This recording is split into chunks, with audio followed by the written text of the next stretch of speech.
Que la paix soit surtout bien guidée.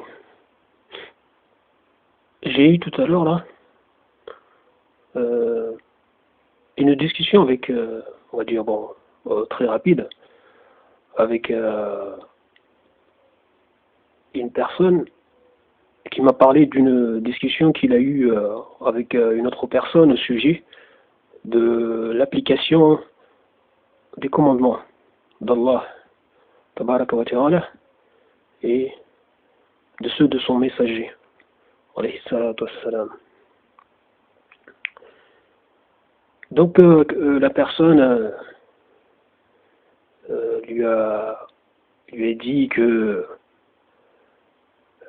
ce n'est pas en gros grave le fait de ne pas juger avec les commandements d'Allah. Tant que le gouverneur ne t'interdit pas d'accomplir la salat, ce n'est pas grave.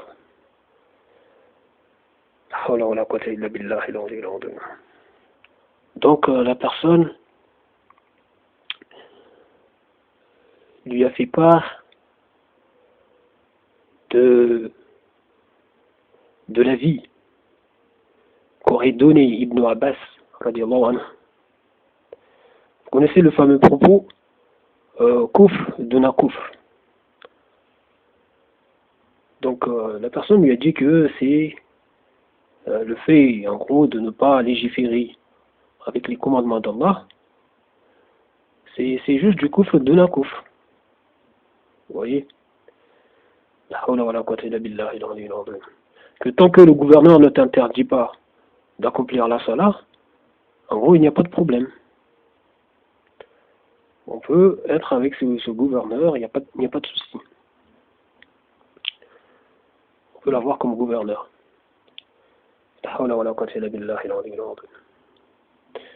Et aussi il y a des positions qui sont, paraît-il, que tant que la personne au fond d'elle ne mécroit pas au commandement d'Allah, à la voix d'Allah, tout ça, et de l'obligation par exemple d'accomplir tel acte, par exemple la prière ou la zakat, etc. Tant que la personne au fond ne mécroit pas à tout cela et dit, par exemple, reconnaît que c'est obligatoire d'accomplir la prière, de donner la zakat, etc., de juger avec les commandements d'Allah, etc., mais ne les accomplit pas. Donc même s'il le reconnaît ouvertement, mais n'accomplit rien de tout cela, il n'y a pas de... Ce n'est pas grave, c'est de la mécréance, mais pas de la mécréance qui fait sortir de l'islam. Toutes ces positions, c'est du pur mensonge. C'est du pur mensonge. C'est chercher à éloigner les gens de la vérité. Et puis ces gens qui ont sorti ce propos, parce que les gens prennent ce propos d'Ibn Abbas, en plus propos donné à une situation donnée. Eux, ils viennent à prendre ce propos, l'appliquer à diverses choses.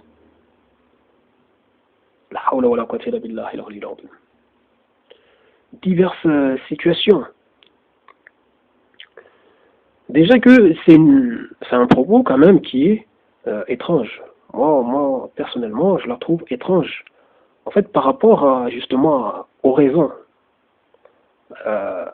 En fait, le contexte de la chose. Déjà, pour moi, le propos est étrange. Et que dire là de venir, par exemple, la poser sur des situations où on a des gouverneurs qui substituent, par exemple, la loi de Dieu à autre chose. Par exemple, quand Dieu commande, par exemple, d'amputer la main du voleur, bien sûr, c'est pas n'importe quel vol non plus, encore une fois, et que eux, au lieu d'amputer la main du voleur, ils vont mettre une peine de prison, par exemple. Ou carrément rejeter même tout ce qu'ils veulent bien faire, rejeter tout et mettre en place leur propre jugement, leur propre tout cela.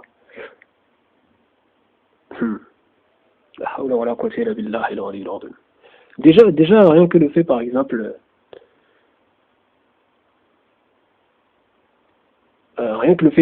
de dire à une personne, lorsqu'on est un gouverneur, par exemple, de dire à son peuple que la religion, la foi et la pratique, tout cela, c'est en privé. C'est en privé. Là, déjà, c'est quelque chose qui impacte la manière d'accomplir tout cela, de suivre la voie. Donc, change la religion. Parce que la personne qui obéit à cela, déjà la personne qui dicte ça, déjà se place en tarout. Par exemple, imaginons comme ce qui s'était passé en Tunisie, la personne vient à dire, par exemple, le mois de Ramadan, mangez. Lorsque vous travaillez, mangez. Donc, lorsque vous effectuez, voilà, vous êtes au boulot, vous êtes au travail, donc mangez. Ne jeûnez pas. Donc déjà, la personne se place en tarout, et les personnes qui vont l'obéir prennent cette personne comme étant voilà leur divinité. Donc ces personnes deviennent des mushrikines. En plus, si ces personnes ont connaissance des enseignements d'Allah, donc suivent quand même cette personne, sont des apostats, sont des koufars. Les choses sont claires. Donc, et vous trouvez des gens qui s'aveuglent de beaucoup de choses, qui viennent là à tromper les autres. Avant de revenir même sur le contexte de ce propos, le propos qu'aurait tenu Ibn Abbas,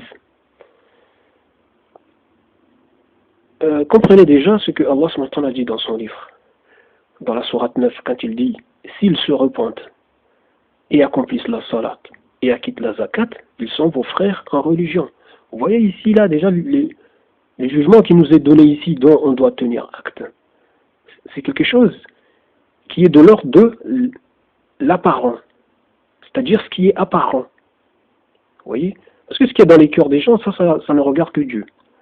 Même si la personne, par exemple, vient à faire tout ça, la personne se repente et accomplisse la salat et acquitte la zakat, mais dans son cœur, la personne mécroit en tout ça, ne croit pas en Allah, tabaraka wa ta'ala, et tout ça, ben c'est son affaire avec Allah.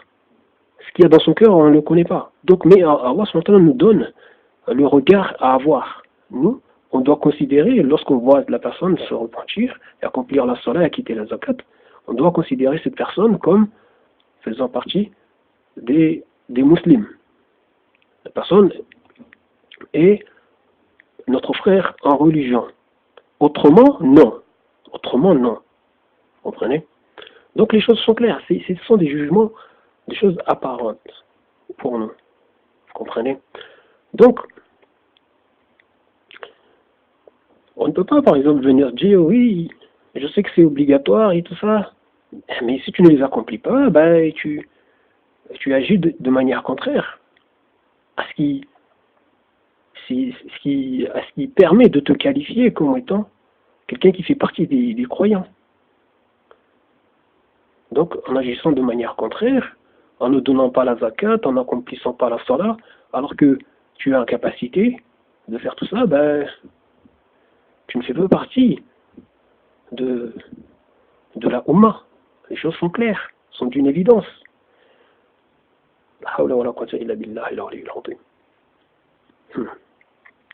Donc, par rapport au propos d'Ibn Abbas, il s'avère que ce propos est lié à un contexte pour les personnes qui ne savent pas, parce qu'il y a eu un conflit entre Ali ibn Abi Talib et Muawiyah, un conflit qui les opposait, et qui, en fait, eux, derrière, ils ont pris chacun un arbitre pour arbitrer leur conflit. Vous comprenez? Donc pour arbitrer leur conflit, et les Khawarij, il y a des personnes qui n'ont pas accepté ça, de voir que ces personnes prennent des arbitres. Vous comprenez? Prennent des arbitres pour arbitrer leur conflit. Donc ces personnes ont qualifié ces arbitres, ces deux arbitres, d'apostats. Pour eux, ils ont accompli en acceptant ce rôle. En plus, ils l'ont fait appliquer le verset où Allah il dit « Et ceux qui ne jugent pas d'après ce que nous avons descendu, et voilà les mécréants. » Donc, en leur appliquant ça, et avec le rôle qu'ils ont joué, ils les ont traités d'apostats. Donc, par là, ils ont traité d'apostats Ali, alayhi salam, et Muawiyah. Derrière. C'est pour ça qu'ils les ont combattus, tous les deux. Donc, et Ibn Abbas, face à eux, il leur a répondu qu'il était question ici de Kufr, Duna Kufr. Que ces Khawarij, en fait, se trompent. Ce n'est pas du Kufr qui fait sortir de l'islam. En gros, ce qu'il veut dire par là. C'est un Kufr moindre. C'est pas le Kufr qui fait sortir de l'islam. Donc, c'est cela même, je vous dis déjà, ce jugement-là, en fait, le point de vue, d'après ce qui est rapporté d'Ibn Abbas, déjà, il est étrange aussi. Quelque part, il reconnaît qu'il y a de la mécréance, mais c'est pas de la mécréance qui, pour lui, voilà, c'est pas de la mécréance qui fait sortir de l'islam. Et les Khawarij viennent sortir de l'islam, ces personnes, alors que Allah subhanahu wa ta'ala autorise le fait de prendre un arbitre ou des arbitres pour arbitrer un litige qui existe. Comme cette permission qui nous est donnée, par exemple, dans le cas, lorsque par exemple, dans un couple, l'époux et sa compagne, en fait, sont en conflit. Allah autorise le fait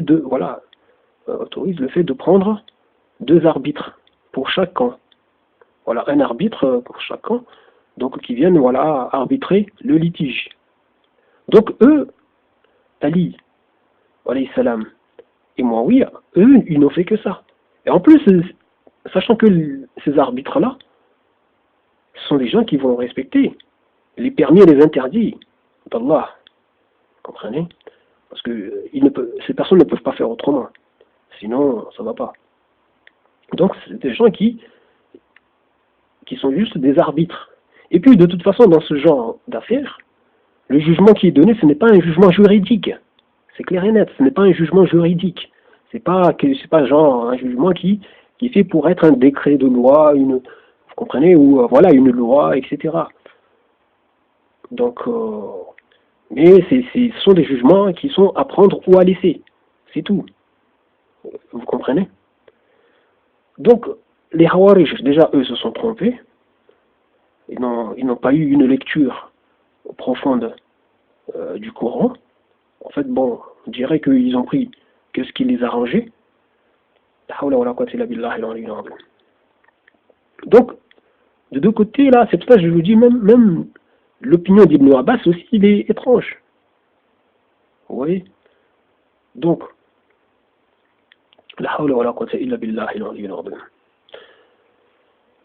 étrange, bizarre, quoi. Mais bon, khayr, Inch'Allah. De toute façon, Allah est plus sachant de toutes ces affaires, ces histoires.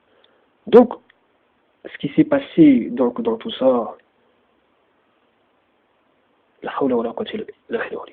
donc les Khawarij ont combattu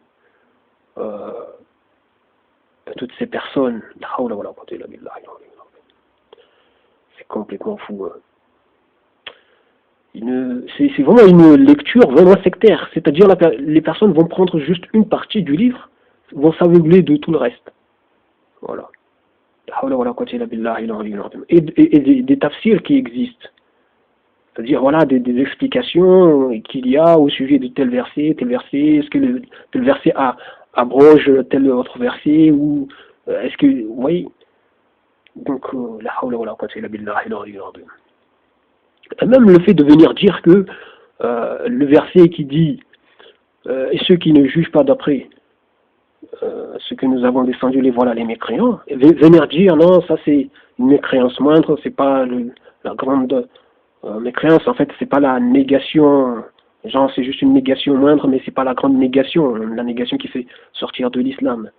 Non, c'est abusé de venir dire cela. C'est abusé, dans le sens que les choses sont claires. En plus, Allah insiste en disant que ce sont des pervers, ce sont des injustes. Et surtout, voyons ce que Allah tabaraka wa ta'ala rappelle dans la sourate 4, au verset 65, concernant voilà, le fait de ne pas aller prendre le jugement, de ne pas aller vers son messager, prendre le jugement qu'il donne. Par exemple, lorsqu'il y a un litige ou tout ça, tout ce qu'il a pu donner comme jugement, ne pas aller prendre son jugement, refuser tout cela, ne pas accepter la sentence, etc.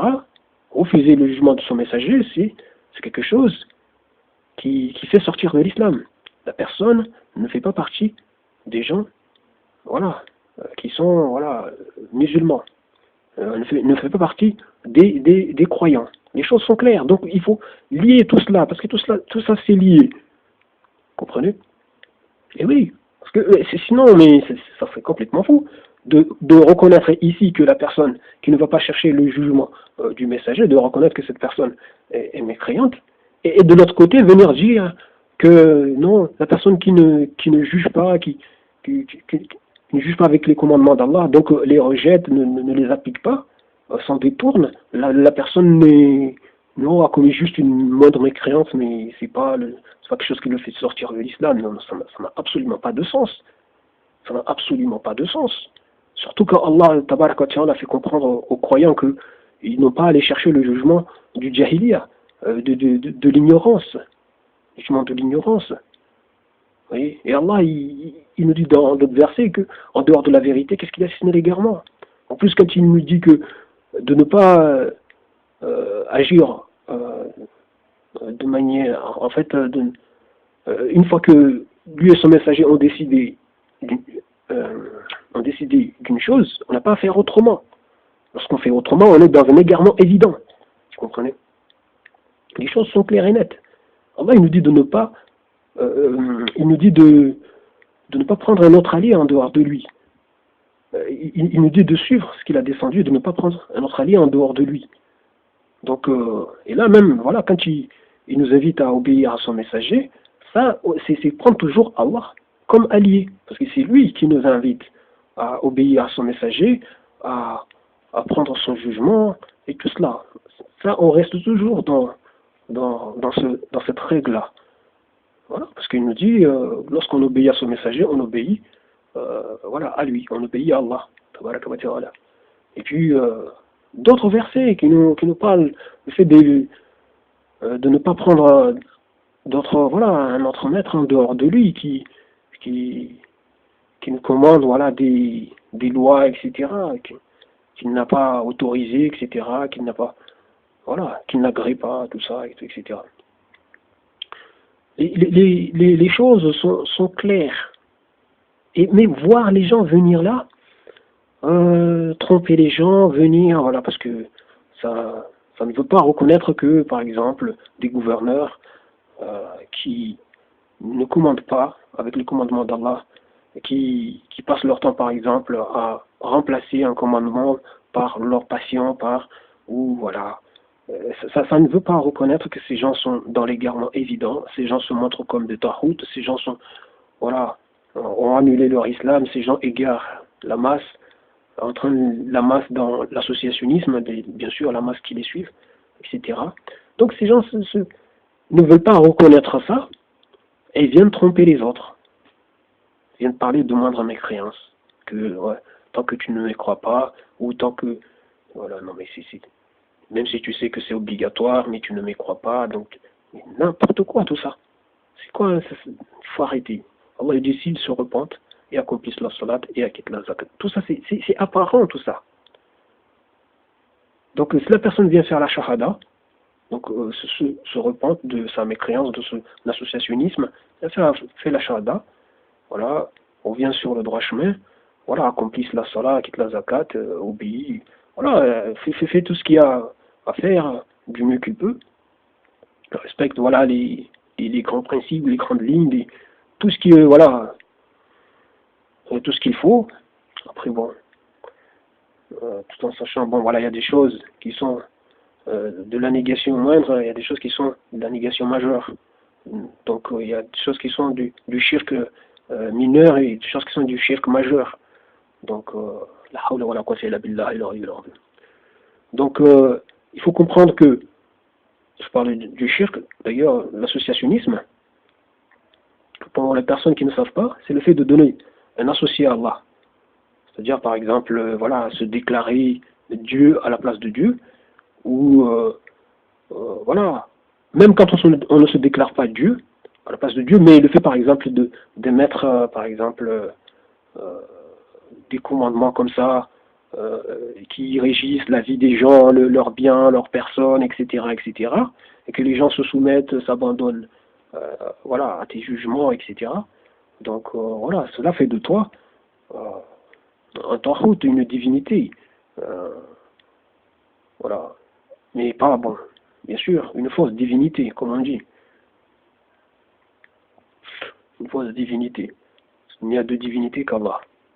Donc, c'est donner un égal et l'associer à Allah. Vous comprenez?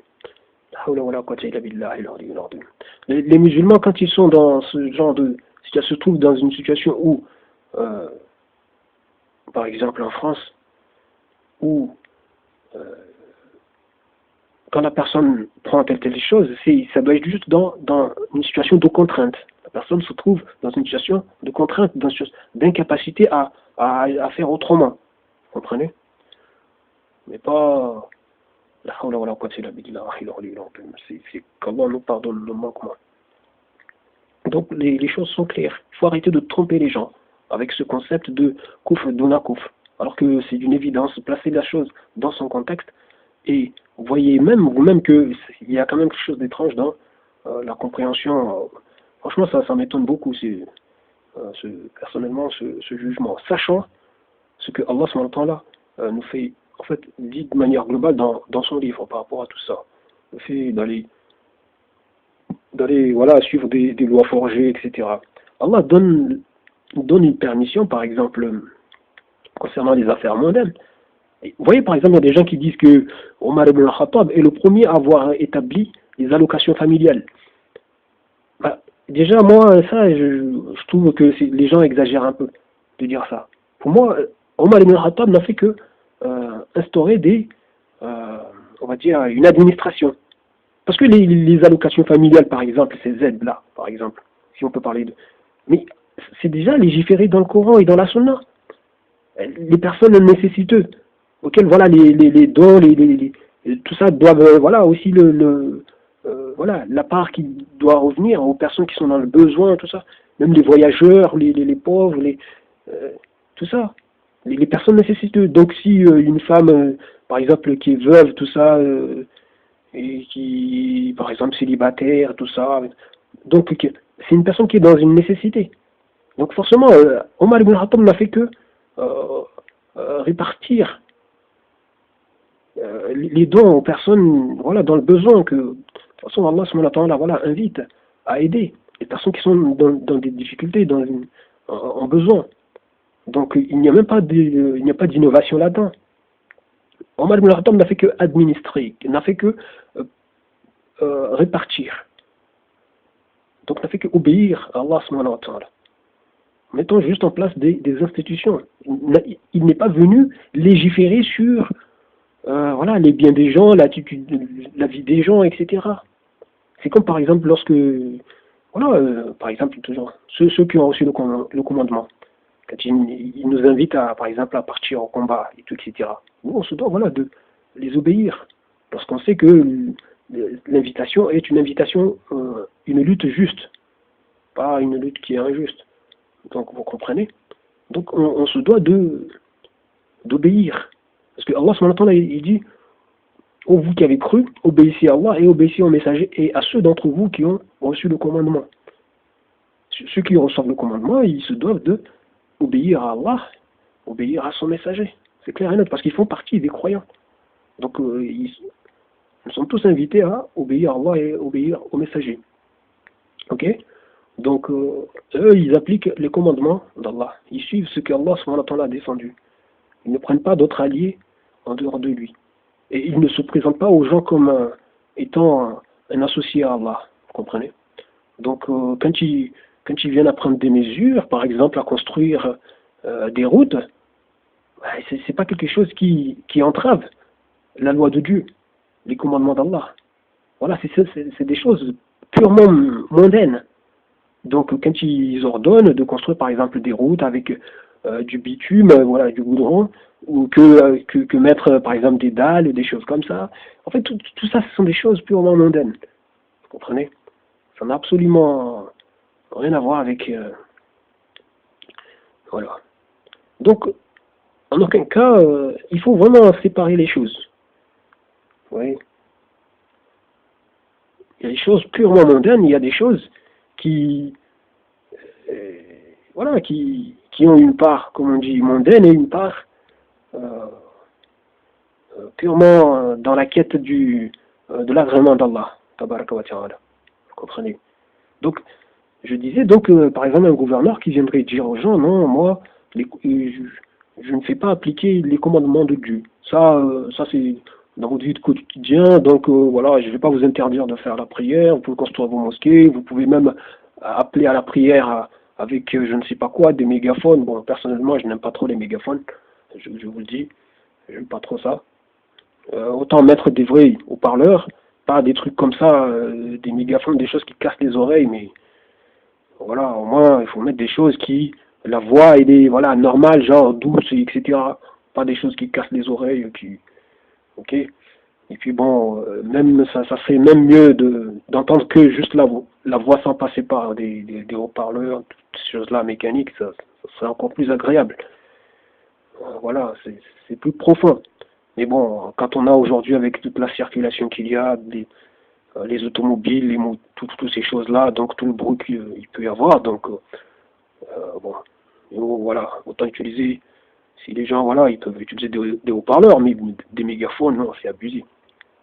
Donc, tant que la personne ne vous interdit pas tout cela, mais la personne s'autorise à ne pas appliquer les commandements de Dieu, non, ça va pas. Et vous suivez la personne dans ces histoires. Non, ça ne va pas. Ça ne va pas.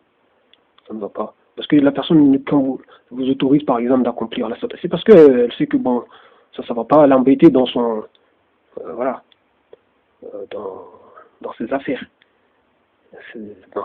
Mais lorsque vous l'invitez à appliquer les commandements, que ce soit sur le plan économique, sur le plan sociétal, tout cela, comme on dit aussi politique, de toute façon, tout ça, ça fait partie de l'islam, on comprend tout. Donc la personne refuse, la personne n'a pas à être obéie, parce que Allah subhanahu wa ta'ala dit, n'obéis pas à ceux qui crient au mensonge. On n'a pas obéi aux outranciers, on n'a pas obéi aux gens qui se détournent de ses commandements. Voilà.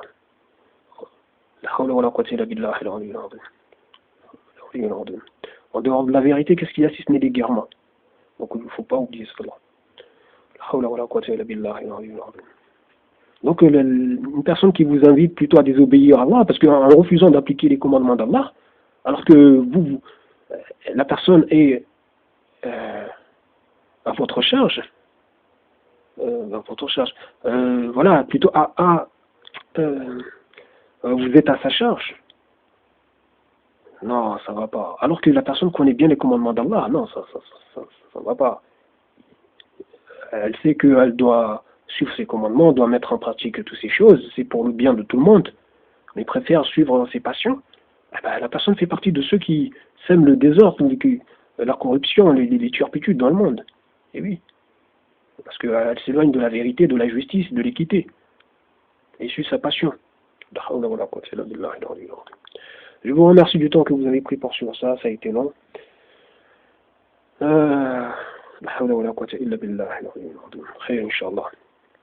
Donc je vous dis, ne vous laissez pas tromper par des gens qui viennent là tromper les gens.